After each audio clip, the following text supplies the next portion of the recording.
নমস্কার বন্ধুরা, আজকে আমি একটা নতুন রান্নার ভিডিও নিয়ে চলে এসেছি। আজকের রান্নার ভিডিওটা হচ্ছে চিংড়ি মাছের মালাইকারি। তো আপনারা তো আপনাদের মতো নানা রকমভাবে বানান, আমি কীরমভাবে বানাই সেটা আপনাদের দেখাবো। তো চলুন আমি দেখাই চিংড়ি মাছের মালাইকারিটা কিভাবে বানাচ্ছি। আমি এখানে 1 কেজি চিংড়ি মাছের মালাইকারি করব। আমি চিংড়ি মাছগুলো ধুয়ে নুন হলুদ মাখিয়ে দিয়েছি। এরপর আমি কড়াইয়ে তেল গরম করতে দিয়েছি। চিংড়ি মাছগুলো একটা একটা করে ভেজে নেব।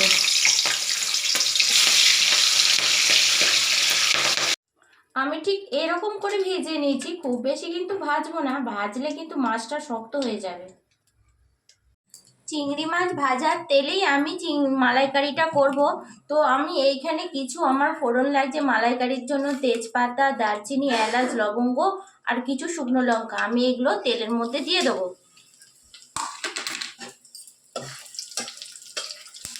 হালকা একটু ভেজে নেব। তো আমার মালাইকারির জন্য কিছু মশলা লাগবে। আমি এখানে 3 চামচ রসুন দিয়ে দেবো, 3 চামচ আদা দেবো,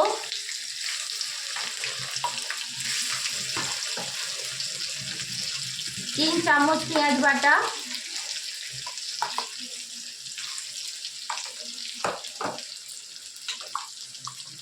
3 চামচ টমেটো বাটা।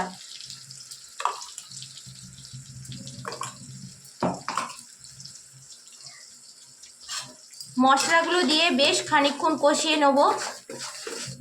আমি কিছুক্ষণ এই মশলাগুলো, বাটা মশলাগুলো দিয়ে কষিয়ে নিয়েছি। এরপর আমি 2 চামচ মতো হলুদ গুঁড়ো দিয়ে দেবো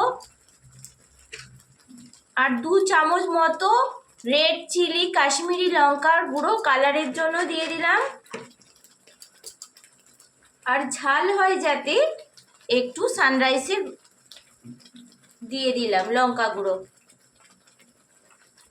আর পরিমাণ মতো নুন।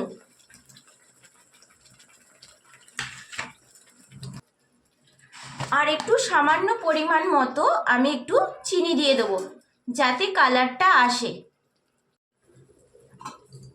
আমার মশলাটা পুরো কষা হয়ে গেছে, তেল ছেড়ে দিয়েছে। এরপর আমি কিছু বাটা মশলা দিয়ে দেবো এর মধ্যে দেবো 4 চামচ মতো কাজু বাদাম বাটা,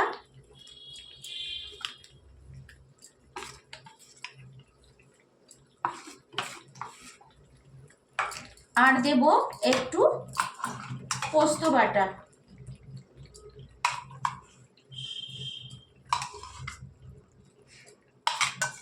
তো এটাও আমি 4 চামচ দিয়ে দিলাম।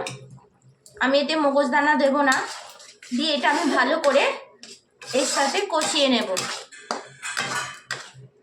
তো এবার মশলা কষা হয়ে গেছে।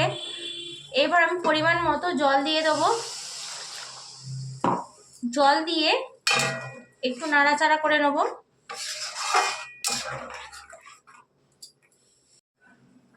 দেখুন আমার ঝোলটা ফুটে গেছে। এরপর আমি চিংড়ি মাছগুলো সব দিয়ে দেবো এই ঝোলের মধ্যে, দিয়ে একটু নাড়াচাড়া করে নেব।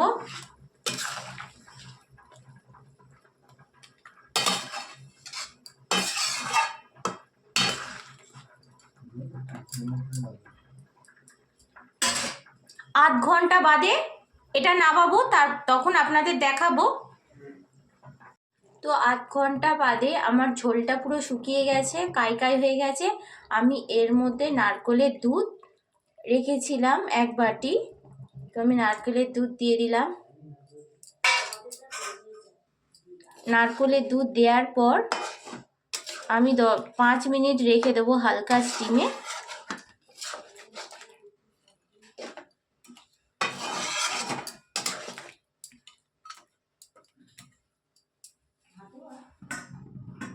দুধ দেওয়ার পর 5 মিনিট হয়ে গেছে। এরপর আমি এটা নামিয়ে নেব। আমি কড়াই থেকে মালাইকারিটা নামিয়ে নিয়েছি। তো এর উপরে আমি একটু গরম মশলা ছড়িয়ে দেবো। নামিয়ে গুঁড়ো গরম মশলা দিয়ে দিলাম।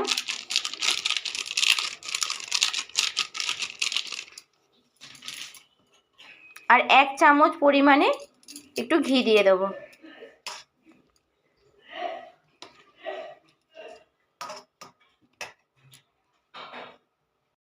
আমার চিংড়ি মাছের মালাইকারি কেমন লেগেছে আপনাদের কমেন্টে জানাবেন।